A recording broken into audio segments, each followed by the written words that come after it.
Hello, Professor Gina. This is my boxed plant. This is what I came up with for the project. This is an artistic rendering of what it'd look like if you had X-ray vision to see the plant sitting snugly in its box. The top of my box consists of a pyramid made with 4 triangles. The bases are all 8 centimeters with heights of 9.5 centimeters and the side length of 10.5 centimeters, this side. These are all isosceles triangles with a smaller base than the length of the sides to create the pyramid. The bottom cube is made of an 8 by 8 centimeter squares. It's not a full cube, just like this is not a full pyramid because they don't have an actual top or base. I have the bottom of my box with the 4 sides and the net scale of the box with each square on my graph paper equaling about 2 centimeters. My sides are 5 squares, so 5 times 8 by 8 for 320 centimeters squared, with the top triangles of 1/2 times the 8 centimeters, that is the base where the triangle and the squares meet, by a height of 9.5 centimeters. The height of the triangles here gives me 38 centimeters squared. I have 4 triangles, so times 4 for 152 centimeters squared. For the total surface area, I have the 320 from the cube and the 152 from the pyramid. I add those together for a total of 472 centimeters squared. Now for the actual prototype box. Here's my box. It is currently empty because I don't want to just start with my plant trapped in there. So here is my label, the boxed plant, with a artistic rendering of the plant sitting happy in the box and a directional arrow to show how to open it. Here is my demonstration plant. It is a succulent. Everything that would be shipped in these boxes would be of succulent variety because they're very durable, and if like the top part ends up breaking off, you just stick it back in the dirt, give it some water in a couple days, and it'll sprout roots of its own. The rock in here is just a common quartz. You can find them on the ground in certain areas. It is there to hold the roots of the succulents a little more in place and just for decoration. So as you can see and hear, it slides nicely in there. There's not any wiggle room without wiggling the box itself, so it won't be sliding anywhere. And there's plenty of room in the top pyramid for the succulents to breathe, so to speak. Cardboard is actually a really great choice for shipping plants because there's plenty of air particles that can get inside a cardboard box. That's why they're kind of dusty when you open them sometimes if you have a long shipment.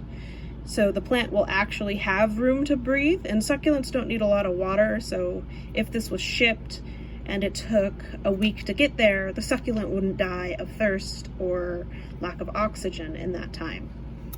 So you just simply hold up, oh, one sec, I gotta put my phone down.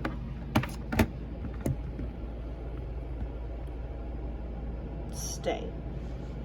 So, to close the box for shipping, I would not be using Scotch tape, I would be using packaging tape. I do not have any packaging tape at home, so I have to make do with what I have, which is Scotch tape. So you simply fold up the box this way, and you take the tape for shipping,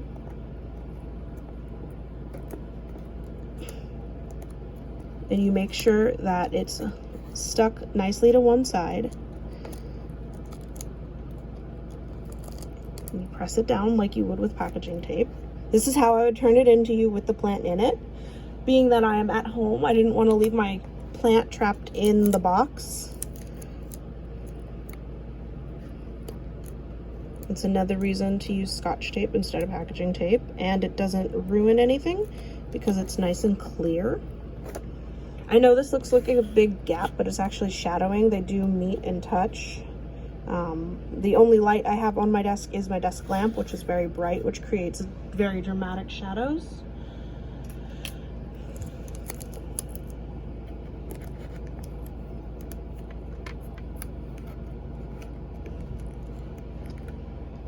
the last piece of tape. I know you said in your instructions you didn't want to see any tape, so hopefully the fact it's clear helps.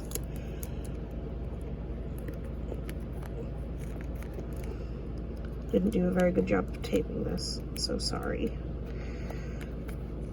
There we go. So there's the label.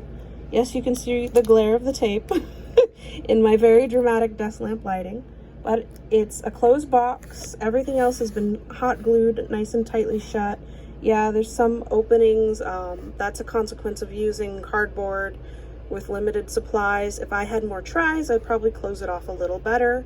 In some ways, this might be better for the plant though, because it's not gonna come apart. I glued it really well. So this might give it more oxygen. And see, I heard it move, but that might just be the rock. So you can't hear anything. Oh well, that's probably the rock. That's my assumption. But as I turn it, there's very little noise, so I'm assuming the plant is okay. I'm gonna open it back up after moving it around and see. If you follow the open line, you just pull it all off in one go. Even though it was 4 pieces of tape, because the way I taped them overlapping, it should pull off with 2 simple pulls. If it works, you open it down and yeah, see the rock moved a little and there's a little dirt, but the plant is fine. The box worked and it looks decently pretty. So I hope I did okay, and I hope you like the idea. This was really fun to do during quarantine because it gave me an art project to work on, and I might just keep the box because it's actually kind of cute. So thank you. This was very fun actually for a project for math. Talk to you later, Professor Gina.